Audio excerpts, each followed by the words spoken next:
Dios les bendiga, una vez más saludándoles muy afectuosamente a través de este medio en forma virtual, y en esta ocasión quiero continuar con lo que corresponde a los nombres de Dios. Ya hemos visto en una primera audición de audio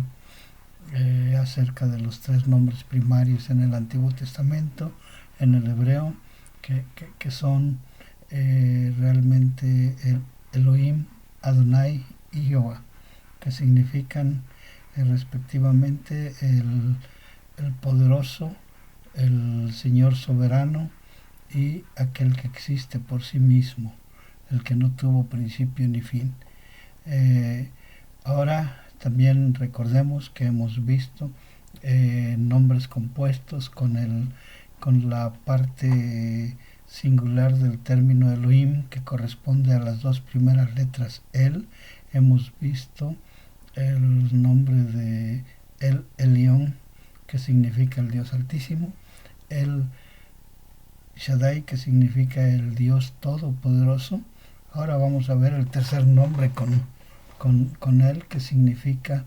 que corresponde a él, Olam, y significa el Dios eterno.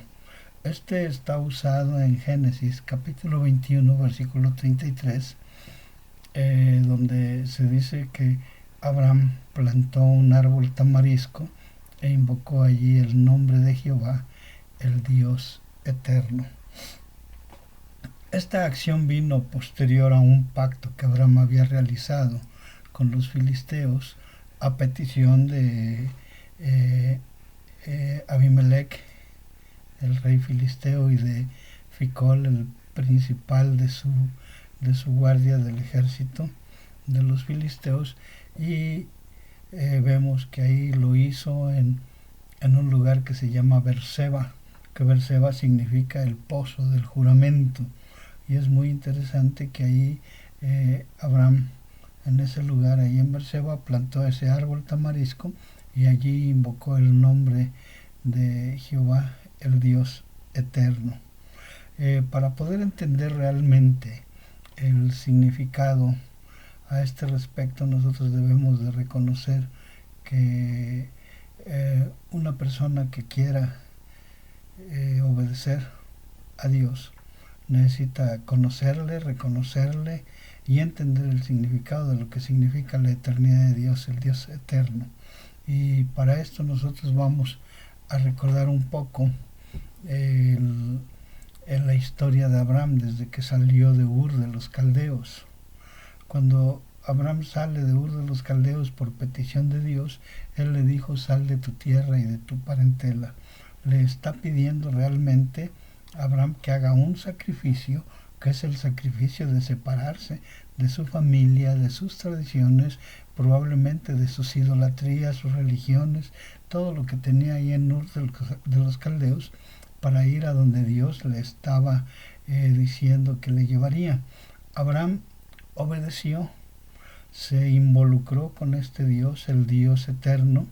de tal manera que él no reclamó, no cuestionó a Dios en ningún aspecto, sino que él salió hacia el lugar donde Dios le enviaba. Y de esta forma nosotros vemos que él llega a la tierra de Canaán, después de que estuvo un tiempo hasta que su padre murió ahí en tierra de Padán Aram, es decir, antes de cruzar el río que dividía la parte de la Mesopotamia de la parte de Canaán, el río Éufrates, y al cruzarlo él fue llamado ahí el hebreo, o el primer hebreo, o los hebreos, porque eso es lo que significa la palabra hebreo, los que vienen del otro lado del río, y así fue denominado por parte de los cananeos que habitaban en ese tiempo en el lugar hacia donde él llegó, que era el área de Siquem. Y cuando él llegó ahí al área de Siquem, lo primero que Abraham hizo fue plantar su tienda y levantar un altar. La vida de Abraham está llena, dentro de su peregrinar por la tierra de Canaán, de tiendas y altares. Y estas dos cosas nos dan las dos características de lo que debe de ser un hijo de Dios relacionado con el Dios eterno. Abraham, después de haber estado en Siquem, él se fue moviendo hacia el poniente, hacia la tierra de Betel. Y dice que él plantó su tienda teniendo a Betel enfrente hacia el poniente y la ciudad de Ai a sus espaldas hacia el oriente,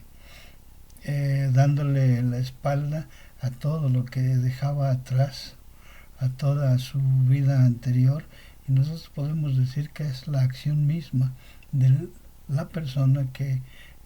habiendo confiado y creído en el Dios eterno, en el Señor Jesucristo, porque tenemos que recordar que Jesucristo es el mismo ayer, hoy y siempre y por todos los siglos, es el mismo que ha existido desde el principio, cuando Él era el Verbo, cuando Él estaba con Dios, cuando Él era Dios, cuando Él fue en el principio con Dios, quien fue también el Dios creador de todas las cosas, porque tenemos que recordar que sin Él nada de lo que existe hubiera sido hecho.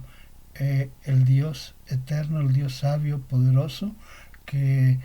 nos puede guardar sin caída en todo momento hasta que Él venga por los suyos.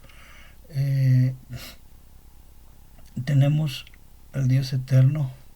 aquí que si alguien quiere servirle, quiere obedecerle, necesita comprometerse con Él, dejar todo lo que está atrás, dejar la vida vieja, dejar el viejo hombre, dejar lo que es la carne, la naturaleza pecaminosa, y de esta manera poder ir hacia adelante, viendo hacia Betel, que es la casa de Dios y puerta del cielo.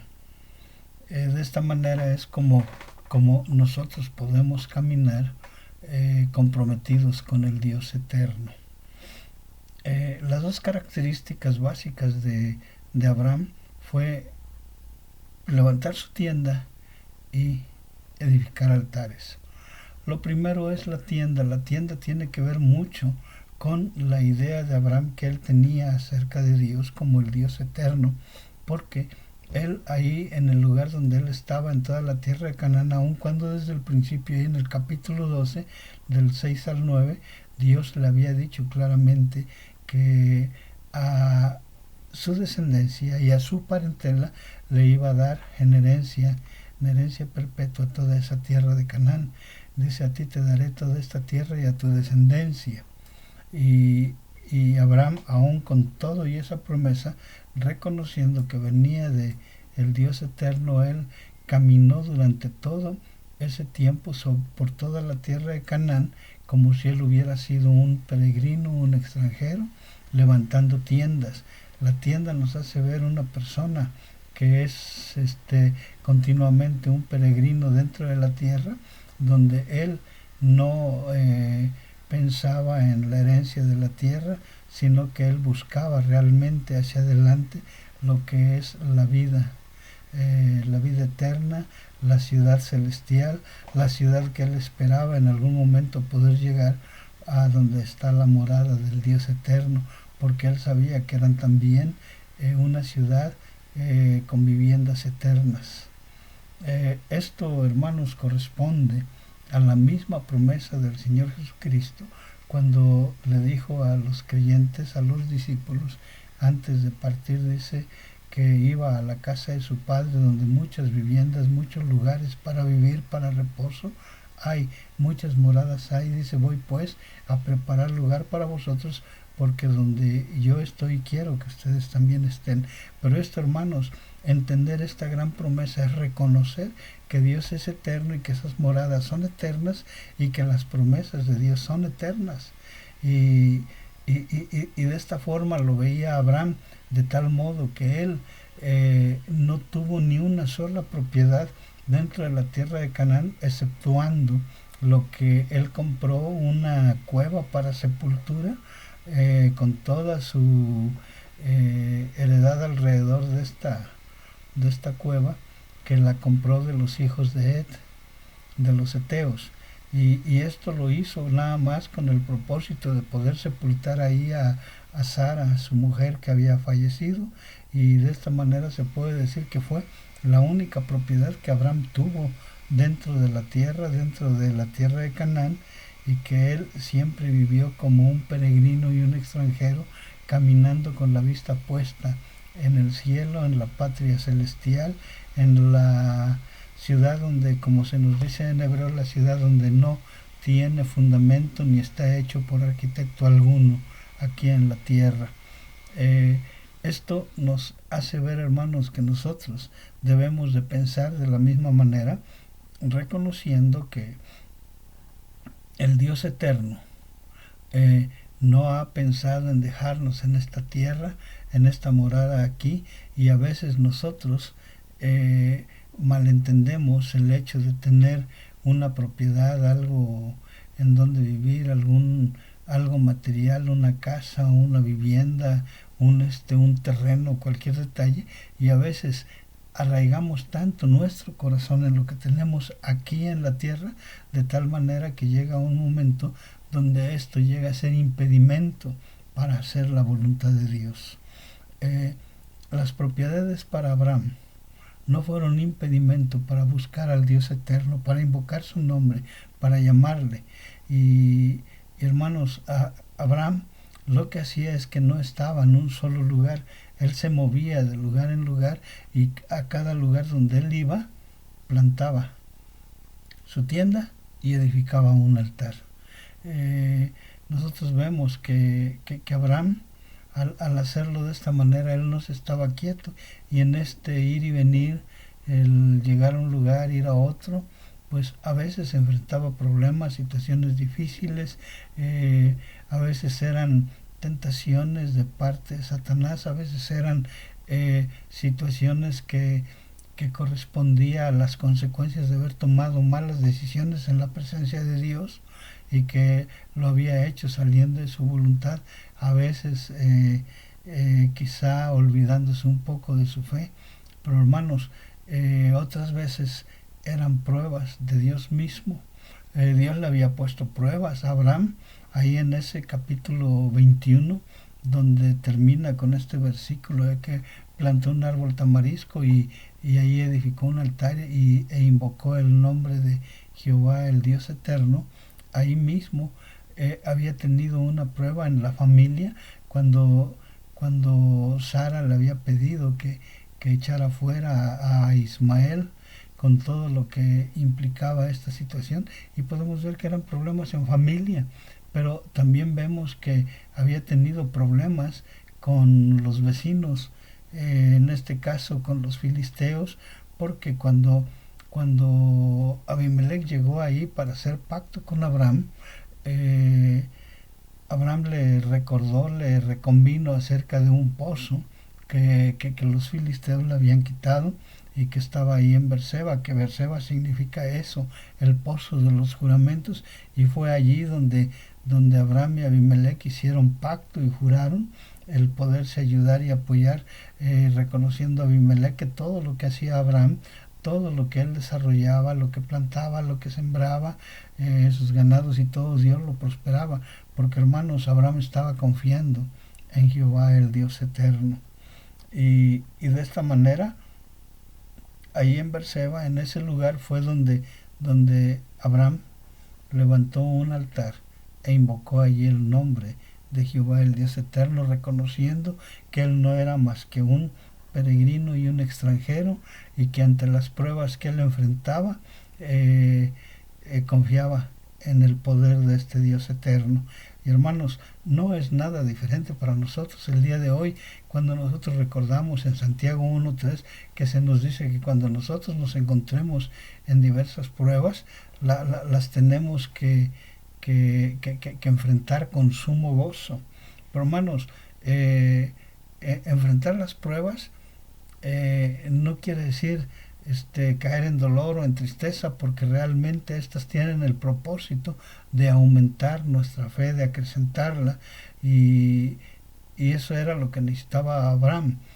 crecer en la fe. Las pruebas son precisamente para que nosotros en nuestra fe podamos ser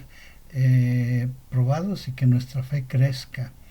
Y, y para esto lo que necesitamos es, hermanos, la sabiduría de Dios, porque, porque cuando nos encontramos en diversas pruebas, antes de buscar lo que nosotros creemos que es mejor, nuestro pensamiento, nuestra fortaleza, nuestro poder, tenemos que reconocer que está la sabiduría de Dios, la guía del Espíritu Santo, para poder pasar todas estas pruebas. Y para eso requerimos de la oración confiando en ese Dios eterno. La oración que nos dice que nosotros debemos de pedir a Dios sabiduría si es que entre nosotros a alguien le falta sabiduría para poder pasar y enfrentar todas estas pruebas.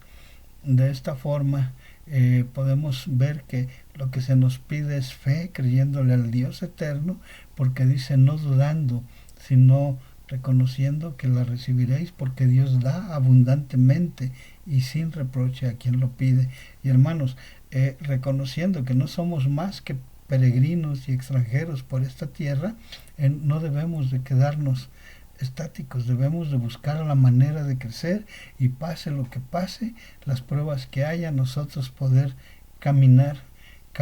para poder crecer en nuestra fe. Hermanos, si recordamos que este Dios eterno es el mismo Dios que existe por sí mismo, porque vino una combinación del nombre cuando dijo, invocó allí el nombre de Jehová, el Dios eterno. Y esta combinación nos lleva a entender que como no tuvo ni principio ni fin, nos habla de su eternidad, nos habla de que Él en toda su sabiduría, Él pudo resolver el problema relacionado con nuestro pecado a través de ese plan perfecto de redención, y que Él arregló de tal manera la situación del pecado en nuestras vidas, de modo que esto resulta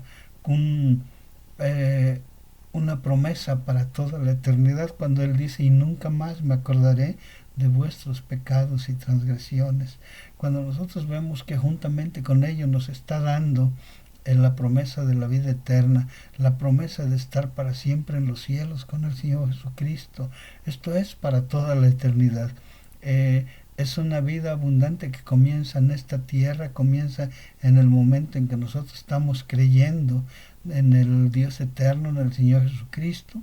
para salvación, y de esta manera esa salvación trasciende para la eternidad. Y no importa lo que tengamos aquí, bienes terrenales, los tesoros que tengamos aquí realmente no van a funcionar, sino que tenemos que ver que ese Dios eterno nos dé los galardones que tenemos prometidos, y sus promesas son eternas para cuando Él venga por los suyos. Y recordar que como todo está basado en la palabra de Dios, tenemos que recordar que también la palabra de Dios, que es emanada del Dios eterno y también del Espíritu eterno, que el Espíritu de Dios, el Espíritu de Cristo, su palabra es eterna, porque dice acerca de ella que cielos y tierra pasarán, pero mi palabra permanece para siempre. Esta es la primera situación que nosotros encontramos relacionado con el creyente que quiere involucrarse con el Dios eterno, y el involucrarse en Él es involucrarse en obediencia. Y después, hermanos, la segunda característica la tenemos a través de la figura del altar. El altar era donde Abraham daba sus sacrificios, donde Abraham ofrecía esos animales en sacrificio. Hermanos, el día de hoy nosotros no necesitamos esto, porque ha habido un solo sacrificio, que a través de él hemos sido acercados a Dios, a ese Dios eterno, con un sacrificio que a través de él hemos sido santificados una sola vez, he efectuado este sacrificio, y para siempre, para toda la eternidad. No es necesario estar repitiendo nada de esto. Y ahora lo que tenemos es necesidad de tener un altar, que es un lugar donde uno va a adorar, va a reconocer toda la persona de Dios, todo lo que significa el estar en la presencia de este Dios eterno, en todos sus atributos, todo su poder, su sabiduría, su omnipotencia, su omnisciencia, su presciencia, que significa el conocimiento que tiene anticipado de todas las cosas, y también su omnipresencia, que Él está en todo lugar y que Él está presto para ayudarnos, para protegernos, para cuidarnos, y que Él lo único que quiere es que nosotros nos involucremos con Él como el Dios eterno y de esta manera caminemos en obediencia. Y Abraham presentaba sacrificios,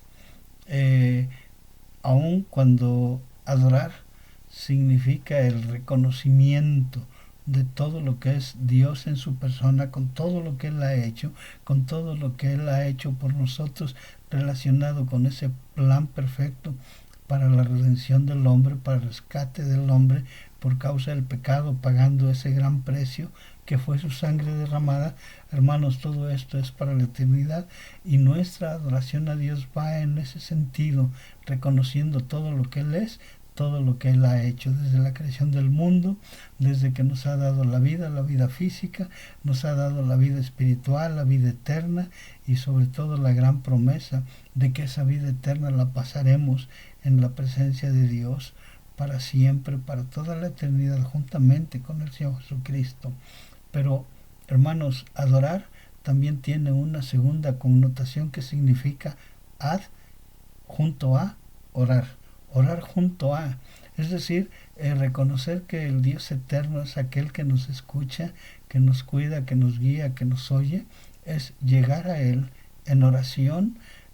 para poderle dar a conocer todas nuestras preocupaciones. Por eso dice, por nada estéis afanosos, sino sean conocidas delante de Él en toda súplica, oración, ruego, acciones de gracias, todo delante de Él. Y esto, hermanos, no lo oramos nosotros solos, lo oramos junto con el Espíritu de Dios, porque el Espíritu de Dios estando en nosotros y a veces nosotros no sabiendo cómo hemos de pedir, recordemos que la promesa es que el Espíritu de Dios intercede por nosotros con gemidos indecibles desde donde nosotros mismos estamos, porque hay que recordar que el Espíritu de Dios habita, mora, vive en nuestros cuerpos y que somos templo de Él, templo de Dios, templo del Espíritu Santo, y que para ese respecto, si verdaderamente queremos involucrarnos con este Dios eterno, con Jehová el Dios eterno, nosotros tenemos que hacerlo de la misma manera delante de un altar, presentando delante de Él sacrificios. Pero el día de hoy son sacrificios espirituales, como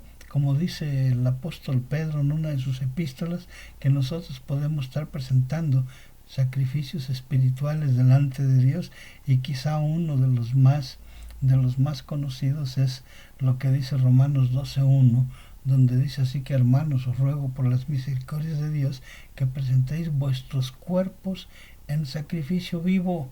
en sacrificio santo, agradable a Dios, que es nuestro culto racional. Dios no nos quiere muertos, Él quiere que nosotros seamos vivos para Él, para que Él pueda usar nuestras vidas, para que el Dios eterno pueda guiarnos y para que Él pueda